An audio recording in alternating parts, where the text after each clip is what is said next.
तर नमस्कार विद्यार्थी मित्रांनो, आपण इंग्लिश कन्फ्युज्ड वर्ड्स आपण या व्हिडिओमध्ये पाहणार आहोत. आणि यानंतर जे कॉमन आहे जे नेहमी येतात ते नेहमी आपल्याला कन्फ्यूज करतात आणि आपले मार्क हिसकवतात आणि आपली नोकरी घेतात, ते आपण क्लिअर करणार या व्हिडिओच्या यानंतरच्या अनेक व्हिडिओच्या माध्यमातून. तर चला, तर आज आपण याच्यापासून ए पासून सुरुवात कर. ए पासून झेड पर्यंतचे किती शब्द आपण अल्फाबेटिकलच घेणार आहोत, म्हणजे कुठला गोंधळ उडायला नको. तर पहा, हे दोन शब्द एंजल.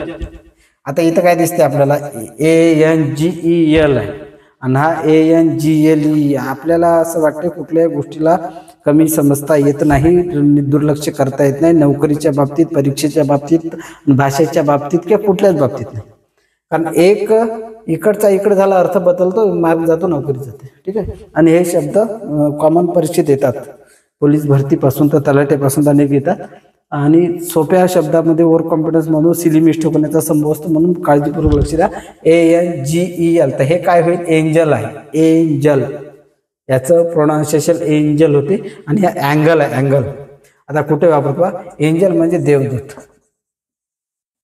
आता देवदूत म्हणजे काय, देवदूत पाहिला कोणी, कथेत पाहिला, आपण वाचला, मी वाचला. लाकूड तोड्याच्या कथेमध्ये एंजल येतो, तो लाकूड तोड्या एका झाडावर चढून लाकड तोडतो, झाड तोडतो आणि मग ते खाली तळ असते, तळ्यात त्याची कुऱ्हाड पडते, मग तो देवदूत येतो, त्याला विचारतो. त्याची परीक्षा पाहतो. ही बोधकथा आहे, म्हणजे प्रामाणिकपणानं माणसानं जर राहिलं तर त्याचा नेहमी फायदाच होतो, असं या कथेचा सार आहे. आपण सर्वांनी वाचले असेल आणि याच प्रकारे अनेक TV असे अनेक प्रसंग आपण वाचतो. देवदूत, तर हा आहे देवदूत. त्याचं स्पेलिंग एंजल आहे. याचं स्पेलिंग एंजल म्हणजे ANGEL. याचं प्रोनाउन्सिएशन एंजल आहे. आता याच्या नंतरचा हा अँगल आहे. एंजल आणि अँगलमध्ये फरक आहे, पण बरेच लोक याला अँगलच म्हणतात. याला अँगल नाही, याला अँगल, याला एंजल नाही, पण तसं नाही. तर हा अँगल म्हणजे काय, कोण आहे. कोण म्हणजे हु आर यू वाला कोण नाही, ते हु आहे, ते WHO. तर हे WHO म्हणजे ते हेल्थ ऑर्गनायझेशन संघटना, ते पण नाही. तर आता पहा आपण कोण म्हणजे काय, हा आहे कोण, दिस इज कोण, दिस इज अँगल. हा कोणता 90 आहे, हा असा असा. तर हाय आहे, हाय आहे आणि हाय.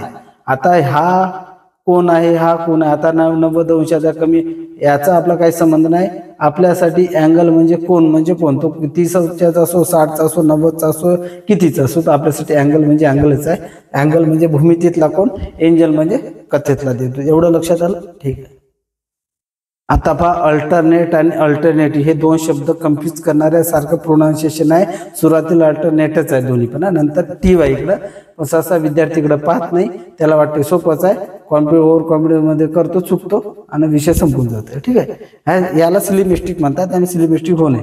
आणि असे बरेच शब्द आहे की ज्याचं म्हणजे सुरुवात एका शब्दानं होते आणि त्याचं प्रोनाउन्सिएशन होते, पण सर्व पण पाहणार आपण. आणि बरेच ठिकाणी काय होते, तेच शब्द विचारतात आणि तिथंच आपण फसतो. कठीण उत्तर सोडवते, म्हणजे 5-5 मिनिट कॅल्क्युलेशन करतात पोरं एखाद्या गणिताचं, आणि त्याला एवढा आनंद असतो उत्तर बरोबर आल्यानंतर सोपे प्रश्न राहून जातात. आणि अशा तर हे झालं पाहिजे. तर बा अल्टरनेट. अल्टरनेट म्हणजे एक सोडून एक. तर अल्टरनेट एक सोडून एक म्हणजे काय, असं स्पष्ट लिहितो.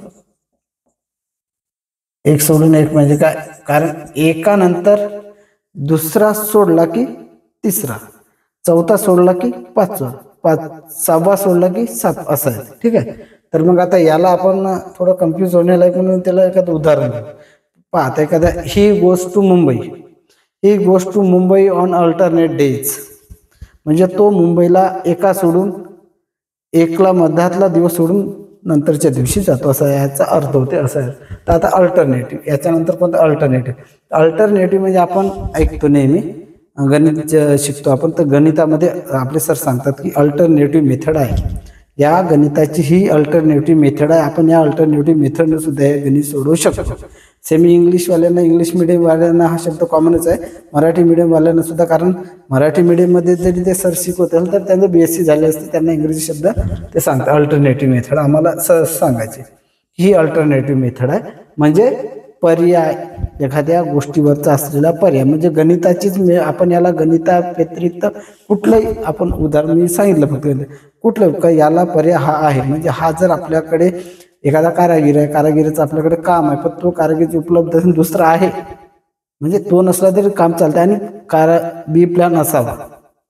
बीपी प्रत्येक व्यक्तीपाशी असावा, प्रत्येक गोष्टीसाठी बी प्लॅन असावा. कुठल्या एखाद्या गोष्टी पूर्णपणे निर्भर राहू नये.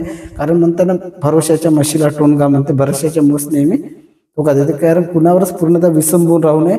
एकाला पर्याय दुसरा असं, दुसऱ्या पर्याय तिसरा असं, तरच आपण आपलं काम चांगलं करू शकतो. तर याला आपण पर्याय असं म्हणू. आणि यानंतर असे अनेक शब्द, इंग्रजीचे फ्रेजेस, इंग्रजीचे शब्द आणि इंग्रजीच्या ज्या काही गोष्टी ग्रामरच्या मिस्टेक असतात कॉमन, ते सर्व आपण अल्फाबेटिकली सविस्तर मध्ये पाहणार. तोपर्यंत